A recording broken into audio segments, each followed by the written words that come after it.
G'day Reefers, I'm Cam the Fish Guy. Welcome to Gallery Aquatica TV. Today's fish feature is on the #1 most famous fish in the world, Nemo, clownfish.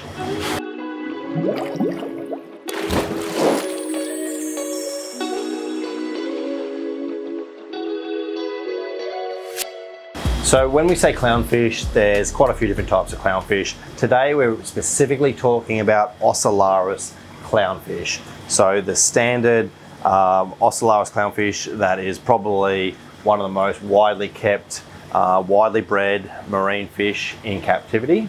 Well, today we're going to talk about what it takes to care for these fish, what sort of tank you need, what the diet requirements are.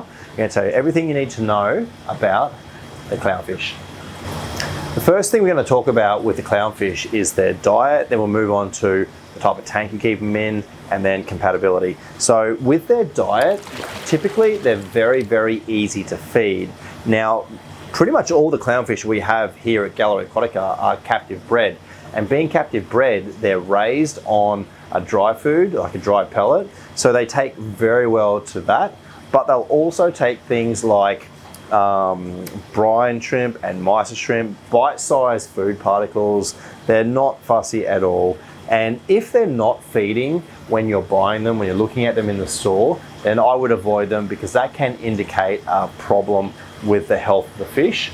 But when they're healthy, they will take pretty much anything and they're very, very easy to feed. Now the next thing is the tank that you keep them in, the size of that. So let's talk about how you would accommodate clownfish. So clownfish are really good in a wide variety of tanks. They're great in small tanks. They naturally don't wander around the reef very much. They'll typically host to an anemone and not go too far from that. So they don't need huge tanks, and you can keep them quite happily in very small tanks.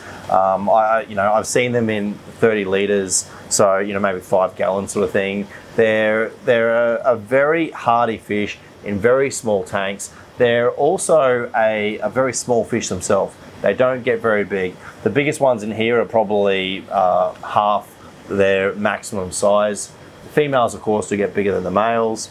And that's another interesting point about the clownfish. They do switch genders. They all start out as males, they end up as females as they get bigger. But definitely the clownfish will survive in small tanks as well as in really large tanks. And so we've put clownfish in tanks as big as 7,000 or 8,000 litres. And in that situation, you'll find that they'll stay in one corner of the tank. They won't move around too much. And they, as we said before, they don't need a lot of space. They naturally don't wander very far. So that brings us to compatibility of the clownfish. Clownfish are really easy and predictable to mix in your reef tank. So they do not touch corals. You won't have to worry about them nipping at any of the corals in your tank. You may find that because they will sometimes host your coral, that can cause a problem.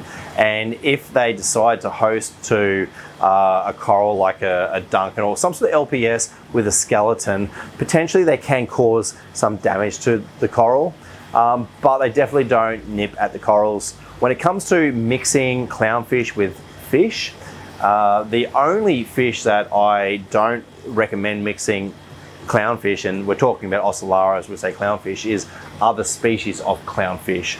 So the Ocellaris don't normally mix well with tomato clowns or Premna clowns or skunk clowns.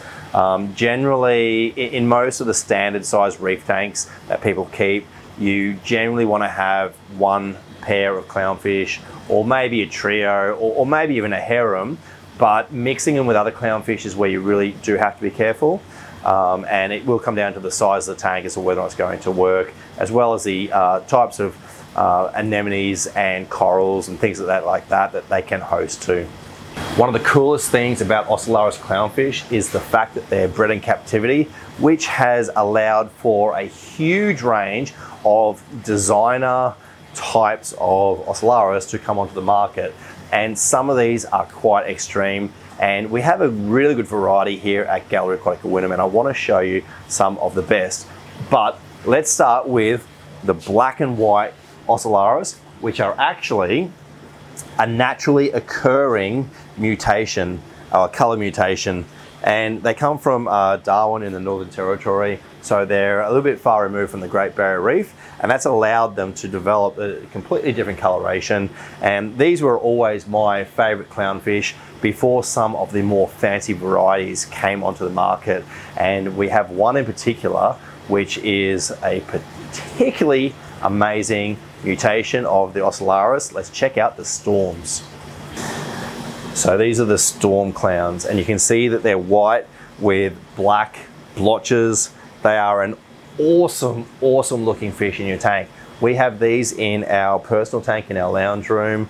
I've put them in a huge number of my clients' tanks because they really stand out. They make for an amazing look.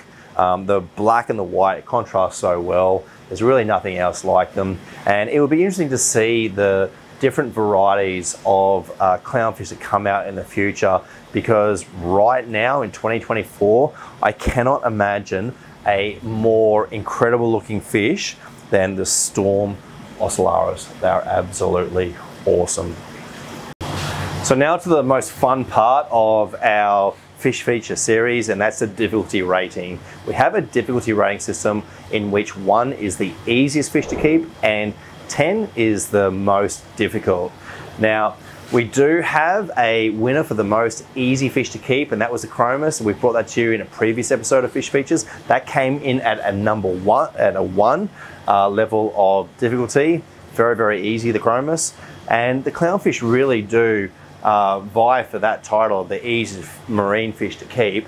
But I'm actually going to give them a 2. Now, the reason why the clownfish are a 2 is because they are a little bit more prone to a number of protozoan diseases than the Chromis, for example. They are actually quite prone to Bruchinella, velvet, white spot, and things like that. So you do need to be careful when you're choosing a clownfish that they are looking healthy, looking sleek, looking good. And as always, I would recommend a quarantine procedure before you add them to your tank. But definitely the clownfish are an easy fish, and they are a 2 on our difficulty rating. That's it for our fish feature on the Ocellaris clownfish. Now, they are a very well-known fish and they are a favorite. There's certainly a type of fish that the vast majority of people want to have in their tank, and it's with very good reason. But that's it for today's episode. Thank you so much for watching. I'm Cam the Fish Guy. Happy reefing. That's it for this week's episode of Gallery Aquatica TV. Don't forget to like and comment on all our videos and subscribe to our channel. Stay tuned to Gallery Aquatica TV for more exciting episodes to come. I'm Cam the Fish Guy. Happy reefing!